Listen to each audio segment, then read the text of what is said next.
ఇక్కడ ఈరోజు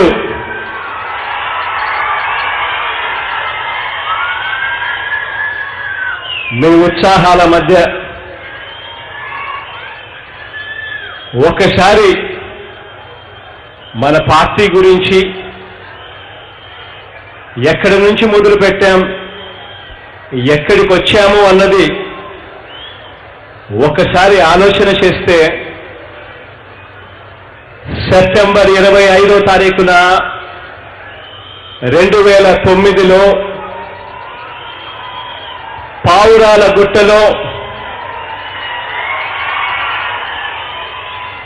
ప్రారంభమైన ఈ సంఘర్షణ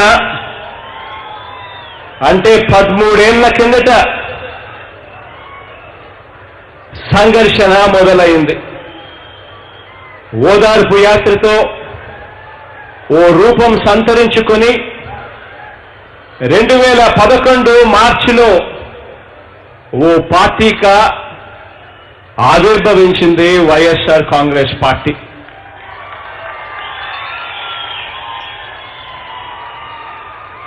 పదకొండేళ్ల క్రితం పుట్టిన ఈ పార్టీ కోసం, నాన్నగారి ఆశయాల సాధన కోసం, మనందరి ఆత్మాభిమానం కోసం అవమానాల్ని సహించి, కష్టాలను భరించి, నన్ను అమితంగా ప్రేమించి ఈ ప్రయాణంలో నాతో నిలబడి నాకు వెన్నుదన్నుగా ఉన్న ప్రతి ఒక్క అన్నకు, ప్రతి ఒక్క తమ్ముడికి, ప్రతి ఒక్క అక్కకు, ప్రతి ఒక్క చెల్లెమ్మకి, ప్రతి అవ్వకి, ప్రతి తాతకు కూడా, ప్రతి ఒక్క కార్యకర్తకు, ప్రతి అభిమానికి మన జెండా తమ గుండెగా మార్చుకున్న వైఎస్ఆర్ కాంగ్రెస్ పార్టీ యోధులకు, కోట్ల మంది మనసున్న మనుషులకు మీ జగన్ ప్రేమపూర్వకంగా, హృదయపూర్వకంగా, కృతజ్ఞతాపూర్వకంగా మీ వాడిగా, మీ ఆప్తుడిగా, మీ కుటుంబ సభ్యుడిగా సెల్యూట్ చేస్తా ఉన్నాడు. ఈరోజు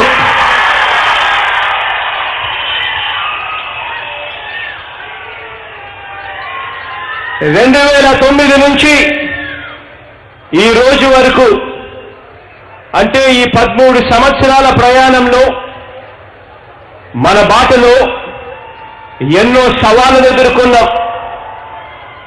ఎన్ని ముందున్నా కూడా మన మీద ఎన్ని రాళ్ళు కూడా పడినా కూడా, ఎవరు కూడా పగబట్టినా కూడా, ఎన్ని వ్యవస్థలు మన మీద కత్తి కట్టినా కూడా, ఎన్ని నిందలు వేసినా కూడా, ఎన్ని కుట్రలు చేసినా కూడా, ఎన్ని దుష్ప్రచారాలు చేసినా ఆ కట్టుకథలకు విలువ లేదు. నా గుండె బెదరలేదు, నా సంకల్పం చెదరలేదు. నాన్న చనిపోయిన తర్వాత నాకు ఇచ్చిన ఈ జగమంత కుటుంబం ఏనాడు కూడా నా చెయ్యి కూడా విడవలేదు. తోడుగా నిలబడ్డారు, అడుగులు వేయడంలో బలాన్నిచ్చారు. కాబట్టే 2019లో, అంటే 3 ఏళ్ల క్రితం, చరిత్రలో కని విని ఎరగని విధంగా, కని విని ఎరగని మెజారిటీ, దేవుడు దయ, మీ అందరి అండ, ప్రజలు గొప్పగా ఆశీర్వదించారు. ఆ ఆశీస్సులతో, ఆ దేవుడి దయతో 175 స్థానాలకు ఏకంగా 151 ఎమ్మెల్యే స్థానాలతో ప్రజలు మనకు అధికారాన్ని ఇచ్చారు. ఒకవైపున 175 స్థానాలకు 151 ఎమ్మెల్యే స్థానాలతో ప్రజలు మనకు అధికారం ఇవ్వగా, మరోవైపున ఆ దేవుడు దయ చూడండి, 23 మంది ఎమ్మెల్యేలను, 3 ఎంపీలను, కొన్నవారిని మాత్రం 23 సీట్లకి, 23 ఎమ్మెల్యే సీట్లకే, 3 ఎంపీ సీట్లకే పరిమితమయ్యేట్టుగా చేశారు దేవుడు, ప్రజలు అందరూ కలిసి.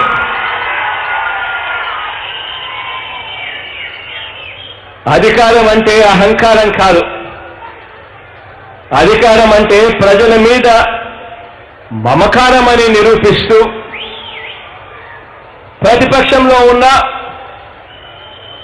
అధికారం వచ్చిన తర్వాత ఈ 3 సంవత్సరాల్లో అయినా ప్రజల కోసమే బతికాం,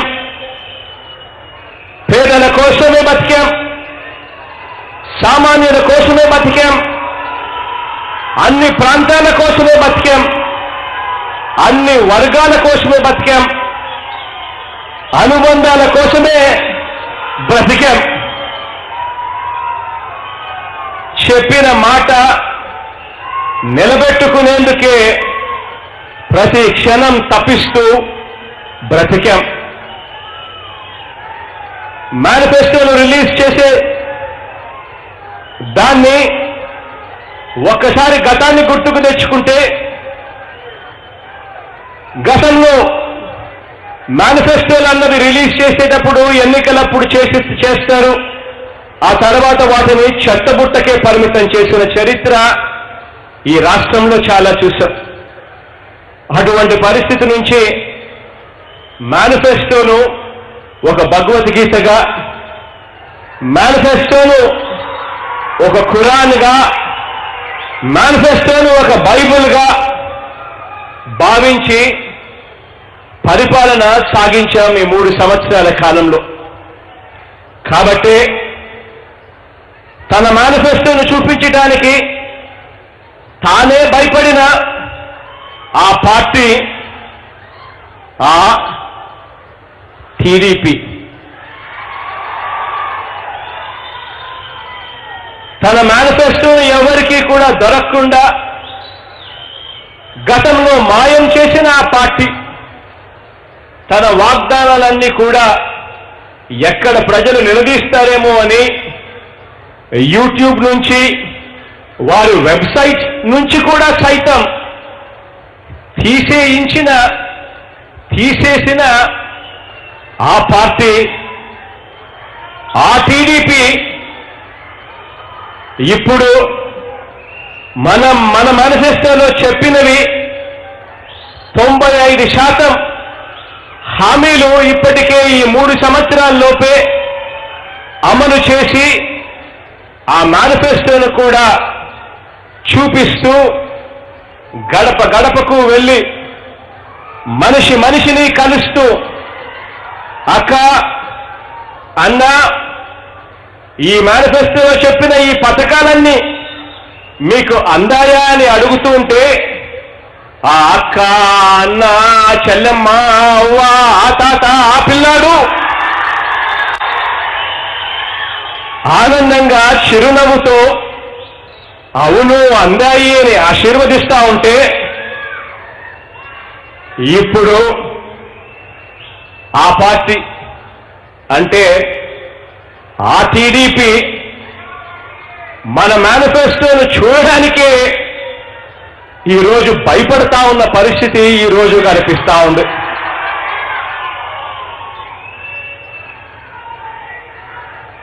ఇది అంటే మన పార్టీ వైఎస్ఆర్ కాంగ్రెస్ పార్టీ ఆడిన మాటకు కట్టుబడి ఉన్నాము అనే దానికి అర్థం తెచ్చిన పార్టీ అని గర్వంగా సగర్వంగా కూడా తెలియజేస్తా ఉన్నాను ఈవేళ.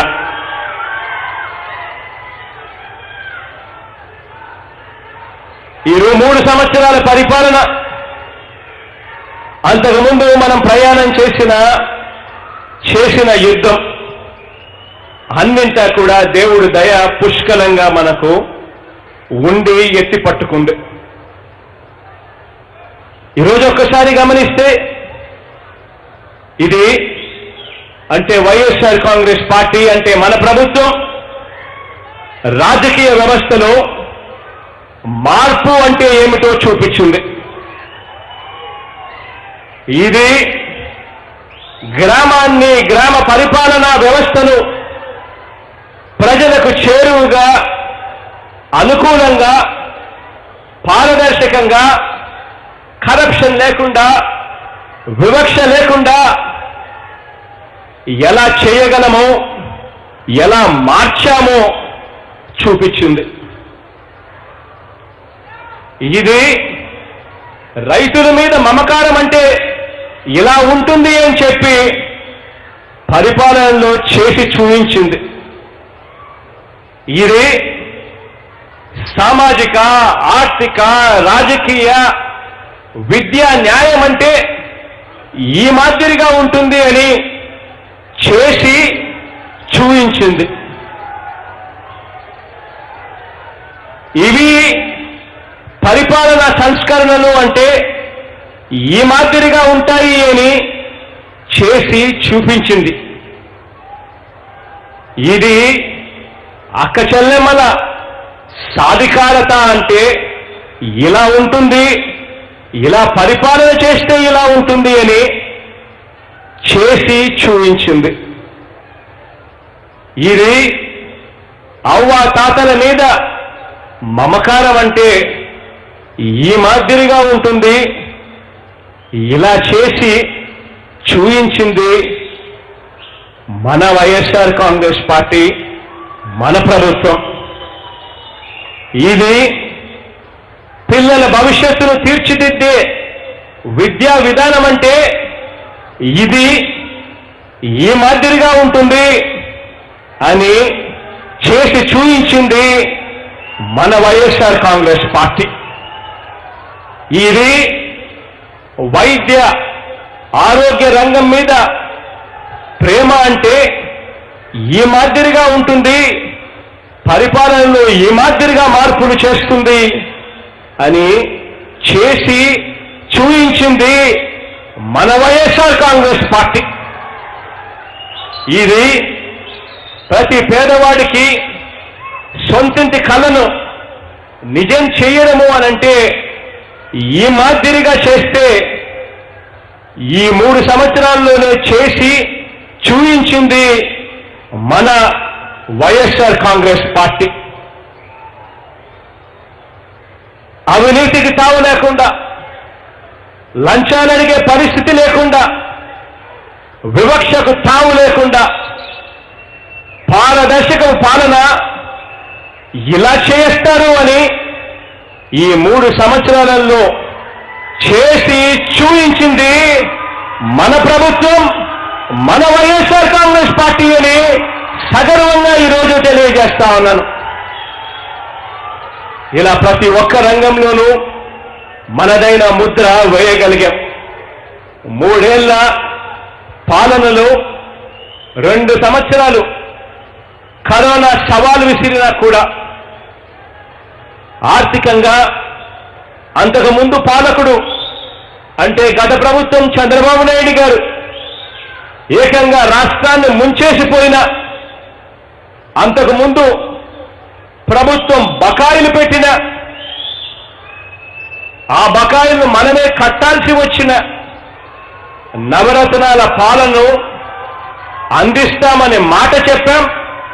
ఆ మాటను తూచా తప్పకుండా అమలు చేశామని సగర్వంగా ఈరోజు మీ బిడ్డలా తెలియజేస్తా ఉన్నాను, మీ అన్నగా తెలియజేస్తా ఉన్నాను, మీ తమ్ముడిగా తెలియజేస్తా ఉన్నాను. ఈరోజు 2009 నుంచి 2019 వరకు సాగిన ప్రయాణం కానివ్వండి, 2019 నుంచి 2022 వరకు అంటే నేటి వరకు జరిగిన పాలన కానివ్వండి, ఇక మీదట జరగబోతున్న ప్రయాణం కానివ్వండి, ఒక మాట కోసం, నిబద్ధత కోసం, విలువల వ్యవస్థ సాధించడం కోసం సాగుతా ఉంది మన పాలన, మన ప్రయాణం.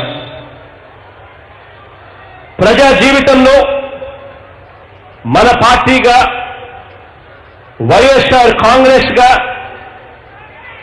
ఏం చేశాం, ఎలాంటి అడుగులు వేశాం, చరిత్రలో ఇలాంటి అడుగులు గతంలో ఎప్పుడైనా పడ్డాయా, ఇంతటి మార్పు ఎప్పుడైనా కూడా చూశామా అన్నది కళ్ళ ఎదుటిదే, కళ్ళకు కట్టినట్టుగా కూడా కనిపిస్తా ఉన్నా కూడా అయినా అసూయతో గిట్టని వారు విమర్శలు, నిందలు చేస్తా ఉన్నారు. మంచి చేసిన చరిత్ర గాని, మాటకు విలువ ఇచ్చిన నైతికత గాని ఏనాడైనా ప్రతిపక్షానికి ఉన్నాయా అని చెప్పి నేను ఈరోజు సవాల్ విసురుతా ఉన్నాను. ఈ దుష్ట చతుష్టయం అంటే మీకు ఈ పాటికి అర్థమయ్యే ఉంటుంది. అంటే ఈ బాబు, ఈ ఈనాడు, ఈ ఆంధ్రజ్యోతి,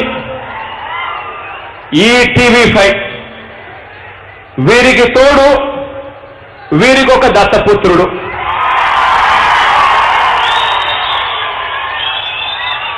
ఈ ఎల్లో మీడియా, ఈ ఎల్లో పార్టీల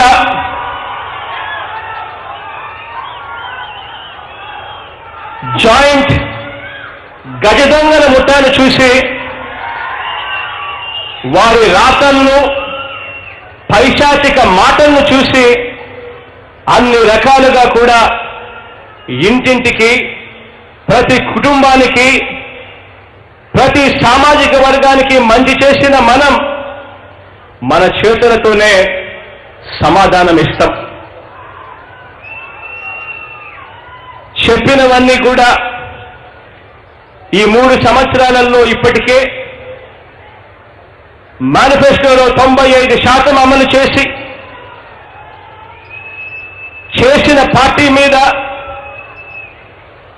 చెప్పిన ఏ ఒక్కటి కూడా చేయని వాడు, మోసం చేసిన వారు ఈరోజు విమర్శలు చేస్తా ఉంటే, 3 ఏళ్లలోనే నవరత్నాల్లోని ప్రతి ఒక్క స్కీమును కూడా అమలు చేసిన మన పార్టీ మీద, అమలు చేసిన మన ప్రభుత్వం మీద 14 ఏళ్లు సీఎంగా చేసిన ఆయన పేరు చెబితే ఏ ఒక్క పథకానికి కూడా కేర్ ఆఫ్ అడ్రస్ కూడా కాని వ్యక్తి ఈరోజు నోరు పారేసుకుంటా ఉంటే, ఆ విమర్శల్ని, ఆ కట్టుకథల్ని, ఆ పచ్చి బూతుల్ని, వాటికి అబద్ధాలను కూడా జోడించి ప్రచారం చేసే వాళ్ళు ఈరోజు పత్రికలు, టీవీలు నడుపుతా ఉన్న పరిస్థితి ఈరోజు మన రాష్ట్రంలో మన కర్మ కొద్దీ ఈరోజు చూస్తా ఉన్నాం. వీరంతా కూడా అప్పట్లో అధికారాన్ని అడ్డు పెట్టుకుని గతంలో బాగా మెక్కేశారు, గతంలో బాగా నొక్కేశారు, గతంలో బాగా దోచుకొని పంచుకున్నారు. ఇప్పుడు ఆ పంచుకోవడం ఆగిపోయింది.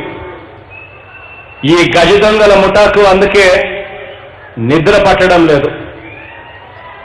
గతంలో మాదిరిగా దోచుకో, పంచుకో అన్న పరిస్థితి ఇప్పుడు లేదు. కాబట్టి వీరికి కడుపు మంట ఏ స్థాయిలో ఉందో చూస్తా ఉన్నాం.